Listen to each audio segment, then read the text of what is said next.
కాంగ్రెస్ ప్రభుత్వం ఏర్పడి 10 నెలలు మాత్రమే అయిందనే విషయాన్ని బీఆర్ఎస్ నేతలు గుర్తుంచుకోవాలన్నారు PCC general secretary Kaushik Charan. ఈ 10 నెలల్లోనే సర్పంచులకు కాంగ్రెస్ బాకీలు పెట్టినట్లు క్రియేట్ చేసే ప్రయత్నాన్ని మానుకోవాలన్నారు. 10 ఏళ్ల కాలంలో సర్పంచులతో పనులు చేయించుకొని బిల్లులు చెల్లించకుండా బీఆర్ఎస్ మోసం చేసిందన్నారు. కాంగ్రెస్ పాలన చూసి ఓర్వలేక మాజీ మంత్రి హరీష్ రావు అసత్య ప్రచారాలు చేస్తున్నారన్నారు చరణ్ కౌశిక్.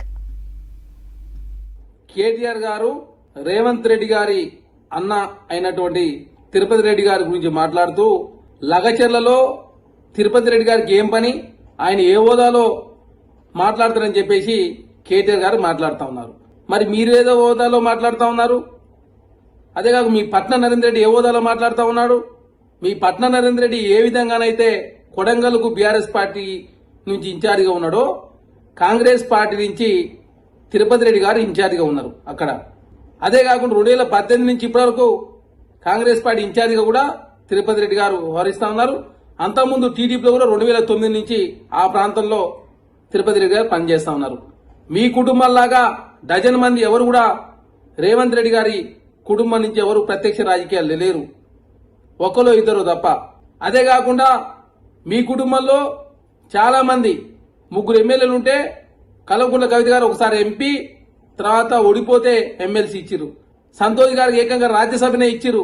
అదే కాకుండా అది జాదన్నట్టుగా మహారాష్ట్ర బీఆర్ఎస్ పార్టీ ఇన్ఛార్జిగా కూడా శశిధరరావు గారిని నియమించుకున్నారు. మీరు మీలాగా ఎవరు కూడా రాజకీయాలు శాసిస్తలే. రేవంత్ రెడ్డి గారు ప్రత్యక్ష రాజకీయాల్లో ఉంటే తిరుపతి రెడ్డి గారు కొడంగల్లో ఇన్ఛార్జి బాధ్యతలు చూస్తూ ఆ ప్రాంతాన్ని పర్యవేక్షిస్తుంటాడు. అట్లాంటి వ్యక్తిని పట్టుకొని వారికేం సంబంధం అని చెప్పేసి కేటీఆర్ గారు మాట్లాడడాన్ని తీవ్రంగా ఆక్షేపిస్తున్నా. అదే కాకుండా ఏకంగా కలెక్టర్ల మీద అదేవిధంగా అధికారుల మీద దాడులు చేపించి ఈనాడు బుకాయించే ప్రయత్నం కేటీఆర్ గారు చేస్తా ఉన్నారు.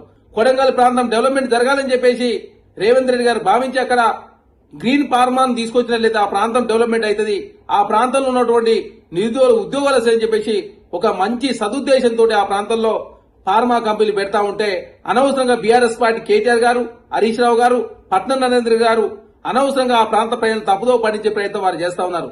అనవసరంగా బీఆర్ఎస్ పార్టీ రౌడీ మూకాలంతా కూడా ఆ రైతుల ముసుగులో అధికారుల మీద దాడి చేసి ఈనాడు అనవసరంగా ఇష్యూని డైవర్ట్ చేసిన కోసం తిరుపతి రెడ్డి గారిని బదనాం చేసే ప్రయత్నం కేటీఆర్ గారు, హరీష్ రావు గారు మానుకోవాలని చెప్పేసి నేను